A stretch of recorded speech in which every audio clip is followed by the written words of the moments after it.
आप सभी मित्रों को मेरा नमस्कार। आज इस चैनल के माध्यम से हम एक बहुत ही महत्वपूर्ण मुद्दे पर बात करेंगे।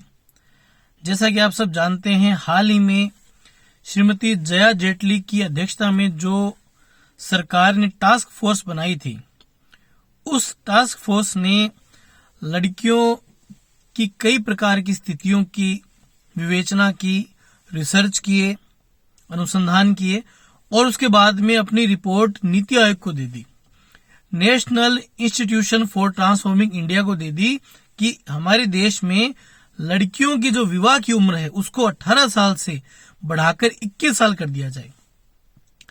अब ये बहुत छोटी बात नहीं है। जैसे उन्होंने रिपोर्ट दी, हमारा जो केंद्रीय मंत्रिमंडल है, कैबिनेट ने इसको ओके कर दिया और जल्दी ही ये प्रस्ताव संसद में रखा जाएगा। और वर्तमान के जो हालात हैं, जिस प्रकार सरकार बहुमत में है, उसको देखकर लगता है ये प्रस्ताव भी आसानी से, विधेयक जो है आसानी से पास हो जाएगा।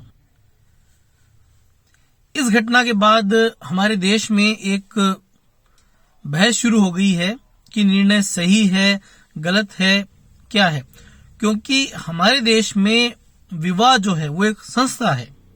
हमारी जो आइडियोलॉजी है, हमारा जो सामाजिक और सांस्कृतिक ढांचा है, उसके अंदर विवाह सिर्फ दो व्यक्तियों या दो परिवारों का मेल मिलाप नहीं है। यह एक संस्था के अंतर्गत कई सारे लोगों का शामिल किया जाना है।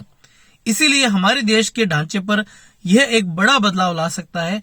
तो मैं आपको 10 महत्वपूर्ण जो बातें बताऊंगा, ये बातें भौगोलिक आधार पर हैं, कानूनी आधार पर हैं और सामाजिक ढांचे पर हैं। तो इससे आप एक निष्कर्ष निकाल सकते हैं कि इस बिल का, इस कानून का क्या प्रभाव हमारे देश में भविष्य में पड़ने वाला है। क्योंकि दोस्तों, ये कोई सामान्य बदलाव तो नहीं है, ये मान के चलिए ये बहुत बड़ा बदलाव है जो हमारे डेमोग्राफिक ढांचे को काफी ज्यादा प्रभावित करने वाला है। दोस्तों, पहली बात यह है कि हमारा जो देश भारत है वो उष्ण कटिबंधीय मॉनसूनी जलवायु में आता है। कुल मिलाकर सरल शब्दों में बात कही जाए तो यहाँ का एनवायरनमेंट गर्म है। आप जानते हैं, कर्क रेखा लगभग भारत के बीच से गुजरती है और नीचे समुद्र में विषुवत रेखा है। दोनों रेखाएं जो भारत को प्रभावित करती हैं। तो कुल मिलाकर यहाँ की जो जलवायु है वो तुलनात्मक रूप से गर्म है और इस गर्म जलवायु के कारण जितने भी जीव हैं, इंक्लूडिंग ह्यूमन, मनुष्य को शामिल करते हैं, तो वह तुलनात्मक रूप से शारीरिक और भावनात्मक रूप से जल्दी परिपक्व हो जाते हैं। जैसे मान लीजिए हमारे यहाँ इंडिया में एक 16 साल की बच्ची है। वह बच्ची शारीरिक और भावनात्मक रूप से किसी अन्य क्षेत्र, जैसे हम यूरोप की बात करें, अमेरिका की बात करें, उसके तुलना में वह 5 साल ज्यादा मैच्योर आपको मिलेगी। तो पहली बात तो यह है कि हमारी जो क्लाइमेट है वो हमें थोड़ा जल्दी मैच्योर कर देती है अन्य देशों की तुलना में। क्योंकि कयास ये लगाए जा रहे हैं कि ये जो रिपोर्ट दी गई है इसमें विकसित देशों की जनसंख्या के ढांचे का आकलन किया गया है और जितने भी डेवलप्ड कंट्रीज हैं उनकी जलवायु हमारे भारत जैसी अधिकांश मामलों में नहीं है।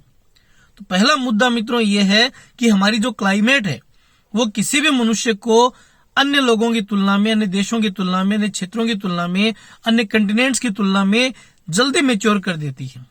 इसीलिए हमारे यहाँ पर पहले शादियां बहुत छोटी उम्र में हो जाया करती थी, वो एक अलग कंसर्न है सही गलत का।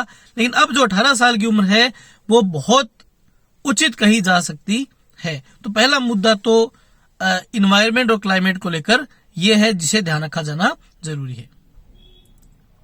दोस्तों, दूसरी जो महत्वपूर्ण बात है वो है माइग्रेशन, यानी कि प्रवास को लेकर के।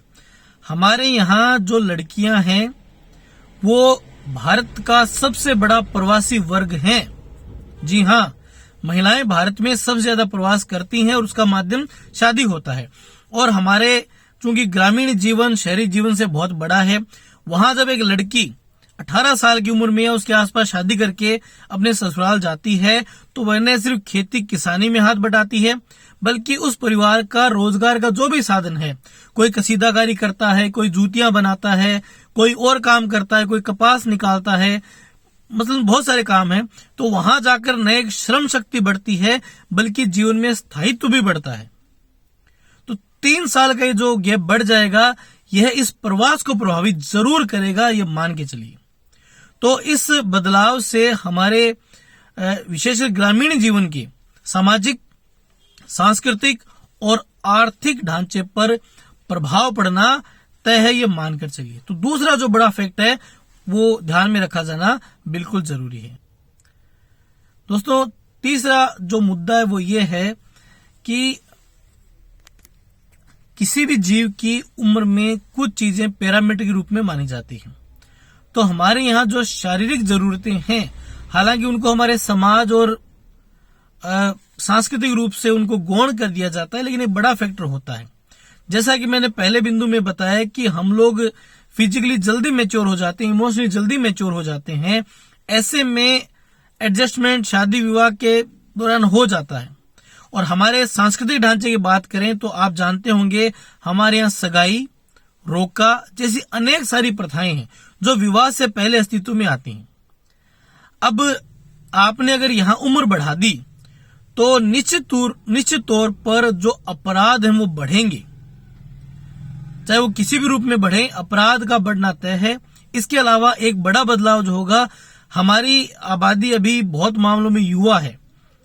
इस कानून के लागू होते ही ये जो गैप है 3 साल का, ये निश्चित तौर पर हमारी युवा आबादी को प्रभावित करेगा, ये तय है। लेकिन उससे भी बड़ा कंसर्न है, जो अपराध हैं वो बढ़ जाएंगे। वो क्यों बढ़ जाएंगे? क्योंकि पिछले लंबे समय से हमारे इंडिया का जो सेक्स रेशियो है, जिसे हम लिंगानुपात कहते हैं, वो गड़बड़ाया हुआ था। अब वो 2-3 सालों में पटरी पर आया है और आपने यहाँ ये 3 साल की उम्र बढ़ा दी, तो निश्चित तौर पर ये एक बड़ा प्रभाव डालेगा। तो अपराधों का बढ़ना भी कई जो समाज विज्ञानी वो इस रूप में देखते हैं। मित्रों, अगला जो बिंदु है वो मैं एक आंकड़े के साथ बताना चाहूंगा। हमारे देश में हर साल 16 करोड़ लड़कियां ऐसी हैं जो 18 साल के तुरंत बाद शादी कर लेती हैं विधिक तरीके से। अब हमारे देश की आबादी में 16 करोड़ एक बड़ी संख्या है। इस वर्ग को यह कानून सीधा तौर पे प्रभावित करेगा, ये बड़ा बदलाव है। उन्हें 3 साल और इंतजार करना पड़ेगा। ऐसे में उनकी जो भी प्लानिंग्स हैं वो प्रभावित होंगी। न केवल उनकी प्लानिंग प्रभावित होगी बल्कि उनके पूरे परिवार की, उनके पूरे समाज की स्थिति पर भी प्रभाव पड़ेगा। तो ये एक बड़ा आंकड़ा है, क्योंकि हमारे देश में 16 करोड़ की आबादी कम नहीं होती है। मैंने इस रिपोर्ट का अध्ययन किया तो इस रिपोर्ट के जो पैरामीटर हैं उनमें यह दिया गया है कि जब लड़के और लड़कियों के विवाह की आयु 21 वर्ष समान कर दी जाएगी तो इससे जेंडर इक्वेलिटी को बढ़ावा मिलेगा, यानी लैंगिक समानता को बढ़ावा मिलेगा।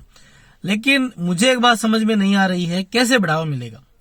क्योंकि हम सामान्य तौर पर देखते हैं कि लड़कियां जो हैं वो हमउम्र लड़के की तुलना में जल्दी मैच्योर हो जाती है। इसीलिए हमारे जो पूर्वज थे वो शादियों में 5 साल का अंतर रखते थे। और कई बार इन आंकड़ों से, इन रिसर्च से साबित भी हुआ है कि जिन पुरुष और महिलाओं में लगभग 5 साल का गैप रहा है उनकी शादी स्थायित्व को प्राप्त हुई है, क्योंकि महिलाएं जो हैं वो हमउम्र लड़के की तुलना में जल्दी भावनात्मक रूप से मैच्योर हो जाती हैं। इसीलिए जेंडर इक्वेलिटी की बात जो है वो कहीं भी तर्कसंगत प्रतीत नहीं होती है। यह गैप तो लड़के और लड़की के बीच में बना रहना ही चाहिए, क्योंकि कुदरत का नियम भी है। अनेक मित्रों का तर्क है कि इस कानून के लागू होने के बाद में हमारे देश में जनसंख्या नियंत्रण को बढ़ावा मिलेगा। इस बात से सहमत हुआ नहीं जा सकता है, क्योंकि जनसंख्या जो है वो कभी भी शादी की उम्र से प्रभावित नहीं होती है। जनसंख्या नियंत्रण के लिए आपको अपने लोगों को जनसंख्या नियंत्रण के तरीके बताने पड़ेंगे कि पॉपुलेशन कंट्रोल के ये उपाय हैं। और दुर्भाग्य से आज भी हमारे देश में बड़ी आबादी तो कहना ठीक नहीं होगा, लेकिन एक वर्ग को, या हम ये कह लें कि कुछ परसेंटेज में लोगों को आबादी कंट्रोल करने के पैरामीटर पता नहीं है। तो इस कानून से अगर उम्र बढ़ा देंगे उससे आबादी कंट्रोल हो जाएगी, ये तर्क संगत प्रतीत नहीं होता है किसी भी एंगल से। तो ये बड़ी हास्यास्पद बात है कि शादी की उम्र बढ़ा देंगे, 21 साल भी कर देंगे, फिर जनसंख्या कंट्रोल हो जाएगी। ये समझ से बाहर की बात है। मित्रों, अगला जो बिंदु है वो ये है कि इस कानून के लागू होने के बाद हमारे देश में एक बड़ा बदलाव जो है वो नैतिक तौर पे शुरू हो जाएगा, क्योंकि आपने जहां 18 साल से ऊपर लड़के और लड़कियों को साथ रहने की छूट दे रखी है, लिव इन रिलेशनशिप को भी मान्यता मिली गई है, वहां आपने उम्र बढ़ा दी, तो किस तरह से समायोजन स्थापित हो पाएगा, ये एक बड़ा सवाल है। इस कानून के समर्थन में एक तर्क ये आया है कि इससे महिलाओं में जो कुपोषण की दर है वो कम हो जाएगी। तो 18 साल तक अगर आपने किसी महिला को कुपोषित होने से रोक लिया, उसके 3 साल बाद में ऐसा क्या हो जाएगा, ये समझ से बाहर की बात है। तो कुपोषण जैसी चीजों का संबंध कहीं भी उम्र बढ़ाने से नहीं है, और हमारे देश में मेल न्यूट्रिशन यानी कि कुपोषण की जो समस्या है वो ज्यादातर किशोरियों में देखी जाती है। मैं आपको इसके पीछे कारण बता दूं, हमारे यहाँ पर एक तो कुछ स्वास्थ्य संबंधी पैरामीटर्स को लेकर स्पेशली ग्रामीण जीवन में जानकारी और जागरूकता का अभाव रहता है। महिलाएं मेंस्ट्रुएशन साइकिल की प्रोसेस, जिसे आप मासिक धर्म कहते हैं, उस प्रक्रिया में आने के बाद में उनको ज्यादा आयरन की आवश्यकता होती है और भी उनको पोषण युक्त आहार चाहिए, वो नहीं मिल पाता है। तो पूरी जिंदगी इस कुपोषण के साथ उन्हें कई प्रकार की समस्याओं का सामना करना पड़ता है। तो वो एक अलग इश्यू है। इस उम्र को बढ़ाने से कुपोषण की समस्या दूर हो जाएगी, ये बात भी कहीं न कहीं तर्क संगत प्रतीत नहीं होती है। तो मेल न्यूट्रिशन एक अलग कंसेप्ट है, उसको उम्र बढ़ाने से जोड़ना उचित नहीं प्रतीत होता है। दोस्तों, एक आंकड़ा है, वर्ष 2018 तक हमारे देश में विवाह के लिए जो एक औसत उम्र थी स्वेच्छा से विवाह के लिए, वो उम्र लगभग 22 साल के करीब थी। 22.8 का एक आंकड़ा है मेरे पास। तो जब आपने 18 वर्ष कर रखा है, उसके बाद भी उम्र जो है 22 के करीब है, तो ये स्वैच्छिक निर्णय जैसा हो गया। लेकिन यहाँ जो महिला पढ़ रही है वो अपने करियर को लेकर, अपने समाज को लेकर, अपने जीवन साथी को लेकर खुद निर्णय लेती है। तो 18 साल के बाद भी उस पर कोई बाउंडेशन नहीं है। लेकिन मान लीजिए वह ये निर्णय 20 वर्ष में लेना चाहे, 19 वर्ष में लेना चाहे, तो आपने उसके लिए बाउंडेशन क्रिएट कर दी है। तो ये थोड़ी सी चीजें कई मामलों में सेट नहीं होती हैं कि विवाह की उम्र बढ़ाने से ये चीजें भी प्रभावित हो जाएंगी क्या।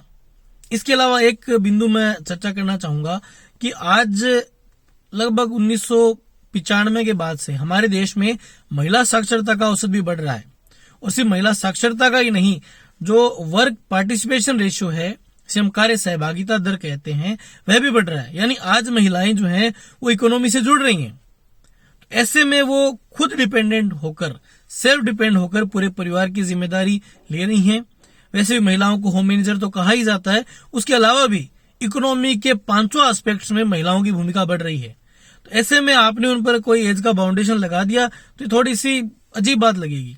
तो ये पैरामीटर भी कहीं न कहीं सेट नहीं होता है कि महिलाओं की शिक्षा और आर्थिक स्थिति का प्रभाव जो है वो उम्र बढ़ाने से सकारात्मक रूप से पड़ सकता है क्या। तो दोस्तों, कुल मिलाकर ये कुछ बिंदु थे जिन्हें हम ध्यान में रख सकते हैं। हालांकि अभी कानून बना नहीं है, अभी संसद में पास होगा, उसके बाद में कई सारे प्रावधान होते हैं। अगर आप विरोध करें या मान लीजिए आप इससे असहमत हो या इसमें आप कुछ सुधार चाहते हैं, कुछ बिंदु जोड़ना चाहते हैं, तो कोर्ट का भी एक माध्यम है, क्योंकि कोर्ट जो है वो किसी भी कानून को रिव्यू अकॉर्डिंग टू कॉन्स्टिट्यूशन कर सकता है। तो कुल मिलाकर ये मुद्दा है हमारे देश में। तो इस बदलाव की क्या आवश्यकता थी, इसका क्या लाभ होगा, ये तो नीति बनाने वाले जाने। लेकिन हमारे देश में विवाह जो है वो एक सामान्य बात नहीं है। विवाह किसी सिर्फ व्यक्ति को प्रभावित नहीं करता, एक परिवार को ही प्रभावित नहीं करता, बल्कि ये हमारे पूरे सोशल स्ट्रक्चर, सामाजिक ढांचे को प्रभावित करता है। तो ऐसे में ये देखना होगा कि आपने विवाह की उम्र बढ़ा दी तो इसके क्या प्रभाव पड़ेंगे, ये आगे पता चलेगा। एक मुद्दा और इसमें रह गया कि कुछ लोगों का तर्क था, मैंने टीवी पे डिबेट देखी कि इससे बाल विवाह रुक जाएगा। बाल विवाह के लिए तो आपने कानून बनाया था पहले, क्योंकि हमारे यहाँ नॉर्थ इंडिया में बहुत से स्टेट्स में बाल विवाह होते थे। उसके लिए कानून बना कि भाई लड़कियों के लिए 18 साल जो उम्र है वो मिनिमम होनी चाहिए। अब इसको अगर आप बढ़ा देंगे तो बाल विवाह कैसे रुक जाएगा, ये भी कोई तर्कसंगत बात नहीं है। तो कुल मिलाकर ये जो कानून है ये प्रथम दृष्टया तो बड़ा अजीब सा ही प्रतीत होता है। अगर ये बन जाता है तो ये बात है। बाकी कम से कम इस मामले में छूट होनी चाहिए कि विवाह कब करें। जब आपने मेच्योरिटी और वोट देने की उम्र 18 वर्ष तय कर रखी है तो उसके बाद में व्यक्ति को छूट देनी चाहिए कि वो विवाह कब करे, अपने जीवन को संस्थागत कैसे करे और अपने परिवार के बारे में निर्णय ले सके। हालांकि इसमें समय है, तो मैंने एक प्रयास किया है आपको कुछ बिंदुओं के माध्यम से बताने का। मैं उम्मीद करता हूं मैंने सारे एस्पेक्ट्स को इसमें जोड़ा है। बाकी आप भी कमेंट करके अपने विचार जरूर रखें, क्योंकि एक नागरिक के रूप में हमारी जिम्मेदारी है, क्योंकि सरकार जो है वो हम ही बनाते हैं, हम ही चलाते हैं, और इसमें अगर कोई दिक्कत महसूस होती है तो सुधार का प्रयास भी हमें करना चाहिए। Thank you very much.